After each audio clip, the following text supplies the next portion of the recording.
En este momento nos encontramos con Jonathan Oña. Él es guía de turismo especializado en aves, flora urbana, andina y gastronomía patrimonial. Además, también es tallerista y capacitador en temas de turismo comunitario, inglés turístico, técnicas de guianza y mediación turística. También es director del proyecto turístico Ecuador Viajes y Aventura, el cual realiza investigación y difusión turística. Jonathan, ¿cuál ha sido su experiencia profesional con respecto a la guianza turística?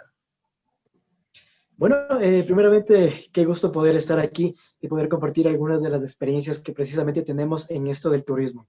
Ahora, en cuanto al tema de preguntas, ¿no es cierto? ¿Cuál ha sido mi experiencia? Básicamente, lo que nosotros hemos estado haciendo también como Turismo Ecuador Viajes de Aventura es enfocarnos en estos temas que muchas veces tenemos olvidados dentro del turismo. Es decir, curiosidades históricas dentro de la gastronomía, dentro de la flora, de la fauna. Pues he estado guiando ya algunos años también en esta parte y sobre todo con tours de observación de aves en diferentes partes del Ecuador. Bueno, muchísimas gracias. Entonces, ¿cuál considera que es el rol principal de un guía turístico? Bueno, el rol principal de un guía turístico es básicamente enseñar, indicar, mostrar muchas de las formas, costumbres, atractivos turísticos, destinos que nosotros tenemos aquí en el Ecuador y también en la parte de Galápagos, ¿sí? ¿Y a qué me refiero? Cuando nosotros estamos metidos en esto de la carrera del turismo, de la profesión del turismo, pues nosotros comenzamos a indicar lo mejor que tenemos. Es decir, le llevamos a los lugares más bonitos, más espectaculares. Sin embargo, este rol que nosotros tenemos básicamente vendría a ser un intermediario entre la zona que nosotros vamos a indicar y los pasajeros. Es decir, nosotros somos quienes ayudamos a que la información sea de mejor manera, a que la información llegue más fácil y la información sea más digerible. ¿Qué quiero decir con todo esto? Muchas veces las personas se embarcan en diferentes sitios turísticos y en diferentes rutas, pero quedan con una experiencia un poquito no tan agradable porque precisamente el conocer la cultura, el conocer las vivencias de aquella zona donde están visitando es lo que el guía de turismo tiene como rol. Es decir, nosotros indicamos nuestra cultura y nuestra forma de ser. Entonces, eso hace el guía de turismo.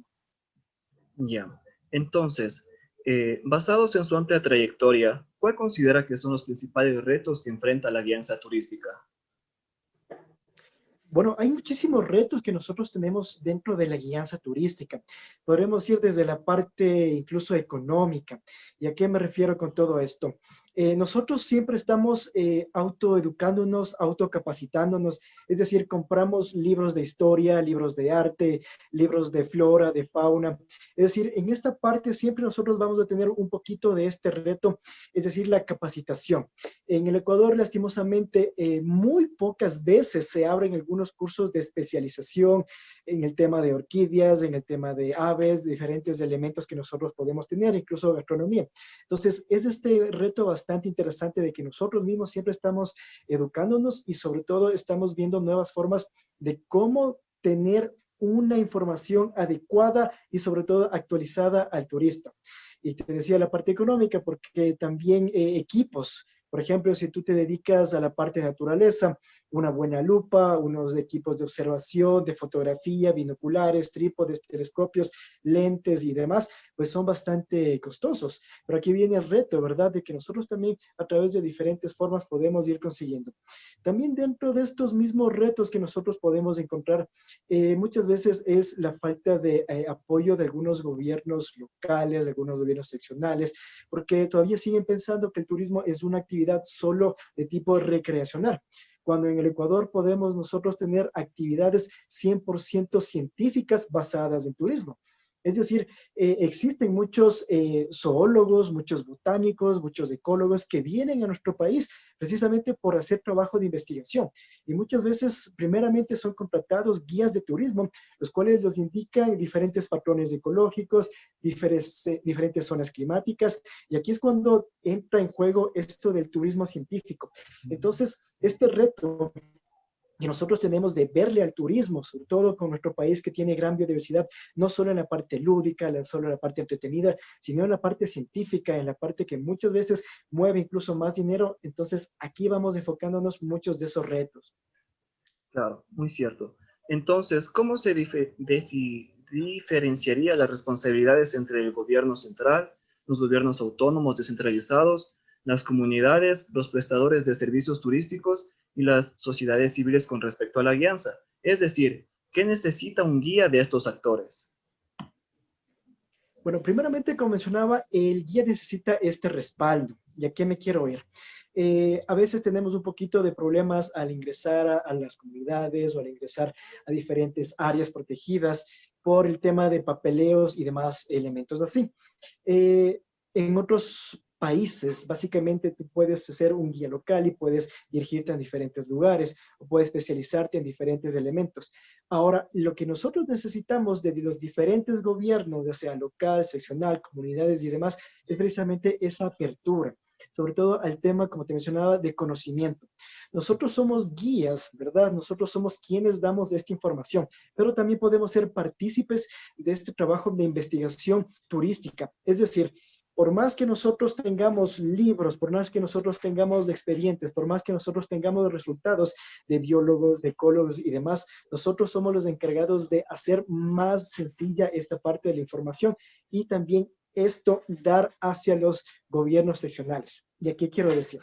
Cuando estos gobiernos seccionales, con los gobiernos incluso más grandes de la parte del municipio y demás, tienen un bagaje de lo que es un guía de turismo, de lo que hay de atractivos turísticos, de lo que nosotros podemos encontrar en diferentes zonas, pues precisamente es lo que nosotros podemos promocionar y podemos vender. Es decir, yo como guía de turismo, como agencia, como operadora y como demás, no me puedo enfocar a nuevos productos, a nuevos servicios, si es que no tengo un conocimiento, si es que no tengo levantado un elemento que me diga, aquí tenemos estas nuevas cascadas, aquí podemos ver estos nuevos tipos de flora, de fauna, de orquídeas, de mariposas y demás.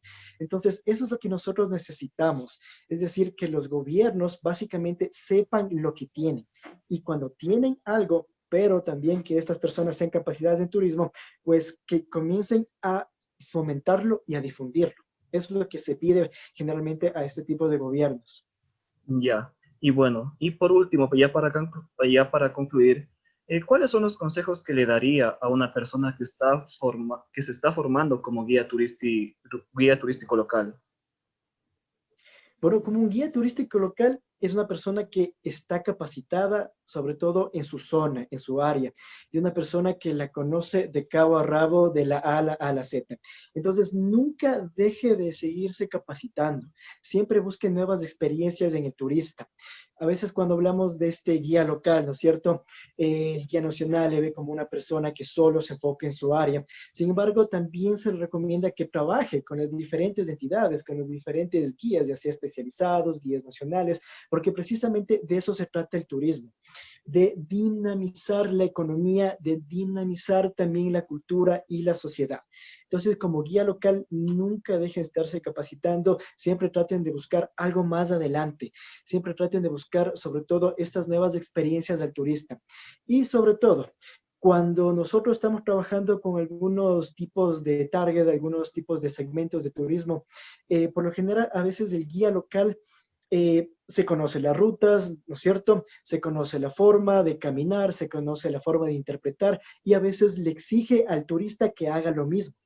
Entonces, si el guía local está acostumbrado a subirse en 20 minutos de 2.000 a 3.000 metros, ¿no es cierto? Pues que no le exija tampoco eso al turista.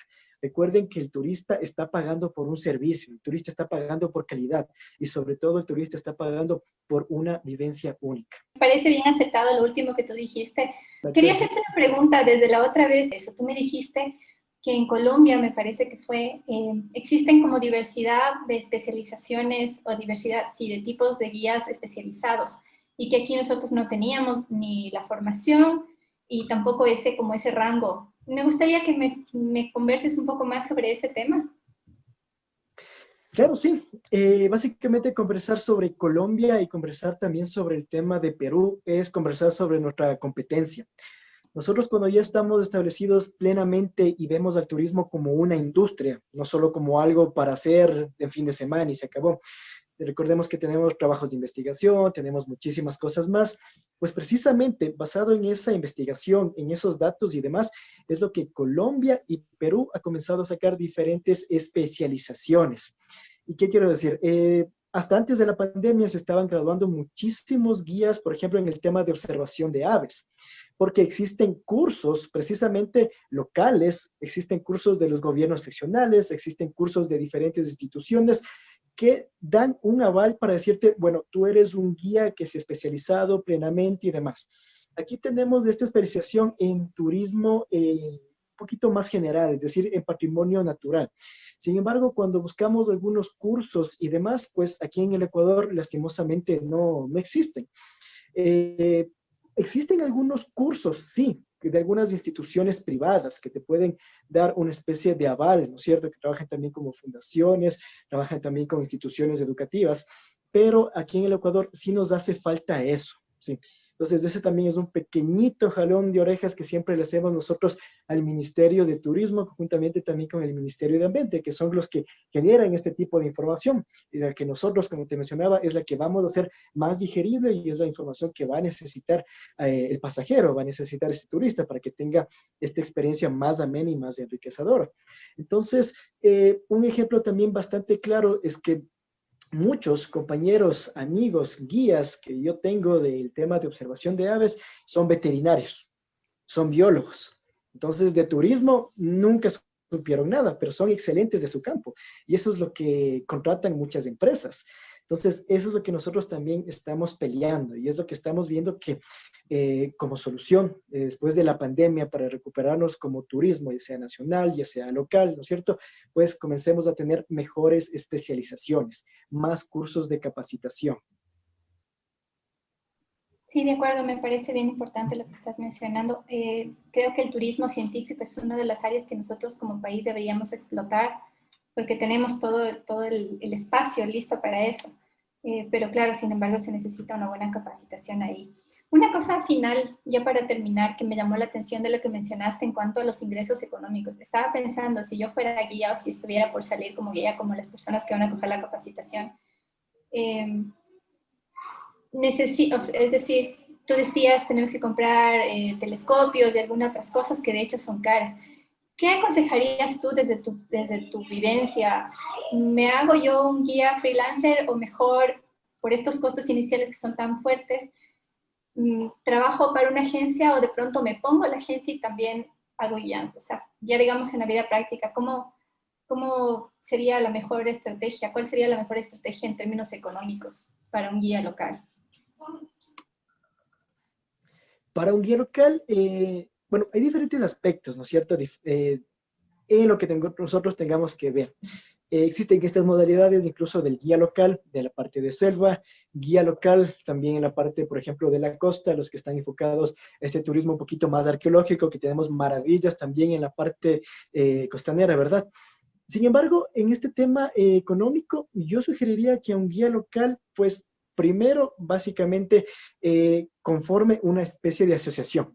Sí, porque cuando tú tienes una asociación, incluso puedes trabajar con fundaciones, después puedes trabajar con el tema de operadora, con el tema de agencia, porque eso te hace fuerte, eso te hace muy, muy fuerte y sobre todo te hace competitivo en el mercado turístico. Es decir, tú ya puedes comenzar a traer tus propios clientes, puedes traer también o desarrollar tus propios paquetes turísticos, muchas veces sin necesidad de algunas operadoras grandes. Entonces, eso le sugeriría. Y aquí, en cuanto del tema de equipos, ¿no es cierto? Es ahorrar, así de simple, es ahorrar. Cuando salimos del tema de la universidad, no es que salgamos con un montón de dinero de un montón de guianzas que hemos hecho, ¿verdad? Pero nos toca poquito a poquito y como te decía, seguir autoeducándonos. Yo sé que muchas veces no se consiguen algunos libros y un ejemplo muy claro es la guía de flora de Mindo, que aquí en Ecuador no venden. A mí me tocó conseguirla en Estados Unidos. Entonces nos toca hacer maravillas de esa parte, pero les digo, es poco a poco. Nunca se desanimen, ya sea guía local, guía nacional, no te desanimes. Esto no es una carrera que enseguidita vas a tener. Es una carrera en la cual tú te das a conocer. Sobre todo si eres un guía local, si eres bueno, te das a conocer poco a poco. Es decir, yo como guía nacional, ¿no es cierto? Mis compañeros como guías nacionales también, yo me voy a esa comunidad y yo quiero trabajar contigo porque contigo tengo este feedback y contigo sé que mis pasajeros también van a estar seguros, sé que mis pasajeros van a tener un buen conocimiento y sobre todo sé que mis pasajeros la van a pasar pero espectacular, sea nativo, ¿no es cierto? En la parte nacional, o sea también extranjero. Es decir, van a pasar súper bien. Agradeciéndole la participación de Jonathan Oña, director de Turismo Ecuador y Viajes de Aventura. Muchas gracias por compartir su conocimiento con nosotros y esto va a ser de gran ayuda para este curso que estamos igualmente afrontando. Muchas gracias por su participación. Gracias. A ustedes Gracias. muchísimas gracias, pasen súper bien, que les vaya excelente en el curso de guía local.